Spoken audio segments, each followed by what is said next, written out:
আসসালামু আলাইকুম প্রিয় দর্শক, আশা করছি সকলে অনেক ভালো আছেন। আজকে আমি আপনাদের সামনে নিয়ে এলাম কিভাবে মাসকলাইয়ের ডাল রান্না করতে হয়। এর জন্য আমি এখানে ছোটো বাটিতে 1 বাটি মাসকলাইয়ের ডাল নিয়ে নিয়েছি। এটা আমার আগে থেকেই রেডি করা ছিল। আর এখানে আমি মাসকলাইয়ের ডালের মধ্যে মাছের মাথা দিব, এই জন্য আমি মাছের মাথাটা আগে ভেজে নেব। এর জন্য মাছের মাথা এখন আমি ভেজে নেওয়ার জন্য এখানে 1 চামচ পরিমাণ লবণ আর হলুদ গুঁড়ো দিয়ে আমি মেখে নেব। আমার মেখে নেওয়া হয়ে গেলে আমি এখানে চুলায় একটা প্যান বসিয়ে দিলাম। এখন আমি প্যানের মধ্যে একটু তেল দিয়ে নিলাম। তেলটা ভালোভাবে গরম হয়ে এলে এখানে আমি মাছের মাথাটা ভালো করে ভেজে নেব।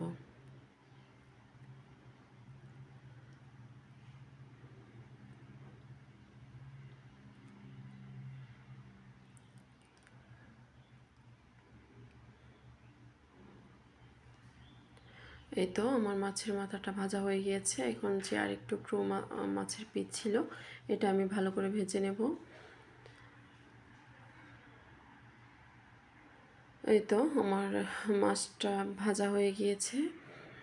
এখন আমি চুলায় একটা বড় পাতিলা বসিয়ে দিব। এখানে একটা বড় পাতিলাই লাগবে, যেহেতু আমি এখানে ডাল রান্না করব। এখানে আমি রাইস কুকারের একটা পাতিল নিয়েছি। এটা আমার কাছে বেশ বড় মনে হয়েছে। আপনারা চাইলে অন্য যে কোনো বড় পাত্রে এটা রান্না করতে পারেন। এখানে আমি 2টার মতন পেঁয়াজ কুচি দিয়ে দিয়েছি।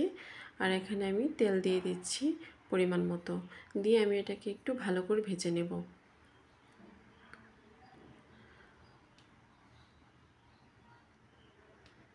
এই তো আমার পেঁয়াজটা ভাজা হয়ে গিয়েছে।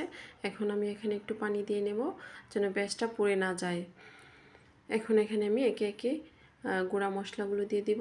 এখানে আমি 1/2 চা চামচের মতো হলুদ গুঁড়ো, 1 চা চামচ মরিচ গুঁড়ো আর 1 চা চামচ ধনিয়া গুঁড়ো দিয়ে ভালো করে কষিয়ে নেব। এখানে আমার মশলাটা ভালোভাবে কষাতে কষাতে আমি আরেকটা পাত্রে যে মাসকলাইয়ের গুঁড়াটা আছে ওইটা আমি পানি দিয়ে একটু গুলিয়ে নিব। এর জন্য আমি এখানে একটা পাতিল নিয়েছি। এখন পাতিলের মধ্যে আমি মাসকলাইয়ের যে গুঁড়াটা আছে ওইটা দিয়ে দিলাম। এখন আমি একটু বেশি করে পানি দিয়ে এটা একটু ভালো করে গলিয়ে নিব।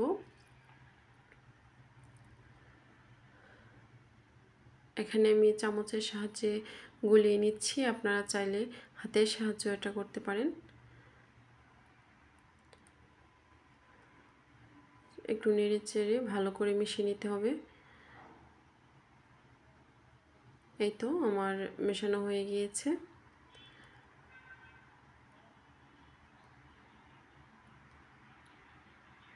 এখন আমি কষানো মশলার সাথে মাছের মাথা আর এক টুকরো যে মাছ ছিল ওইটা আমি দিয়ে দিব। দিয়ে এখানে আমি যে গুলিয়ে রাখা মাসকলাইয়ের ডালটা পুরোটাই এখানে আমি দিয়ে দিব। আর এখানে যে পাতিলে আমি মাসকলাইয়ের ডালটা গলিয়েছি ওইখানে 1 পাতিল আমি পানি দিয়ে দিলাম। আপনারা আপনাদের পরিমাণ মতো দিয়ে নেবেন। এখন আমি মাছের মাথাটা একটু ভেঙে দিব। এই তো আমি খুন্তির সাহায্যে একটু ভালো করে ভেঙে দিচ্ছি। আপনারা আপনাদের মতো করে ভেঙে দিবেন, যেন ডালের মধ্যে ভালো করে মিক্সড হয়ে যায় মাছটা। এখানে আমি একটু লবণ দিয়ে নিলাম।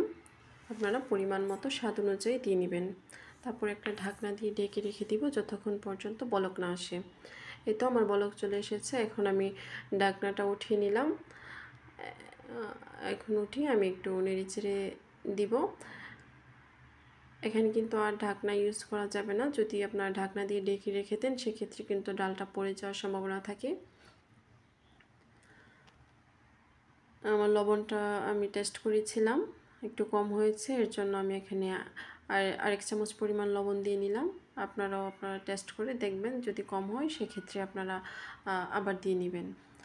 এই তো আমি 10-15 মিনিটের মতো এখানে ডালটা আমি রান্না করে নিয়েছি। এখন আমি এখানে আগে থেকে কুচি করে রাখা ধনিয়া পাতা আর কাঁচামরিচ দিয়ে দিলাম। এটা দেওয়ার ফলে হয় কি, ডালটা খুবই ভালো লাগে খেতে, খুবই টেস্টি হয়।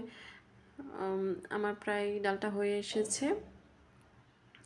আপনারা এইভাবে বাসায় ট্রাই করে দেখবেন, খুবই ভালো লাগবে খেতে। খুবই টেস্টি হয় এটা, খুবই অল্প উপকরণে এটা রান্না করা যায়। আপনারা সবাই ট্রাই করে দেখবেন। যদি আমার ভিডিওটি আপনাদের কাছে ভালো লেগে থাকে, আমার চ্যানেলটিকে সাবস্ক্রাইব করে আমার পাশেই থাকবেন। আজ এ পর্যন্তই। আসসালামু আলাইকুম।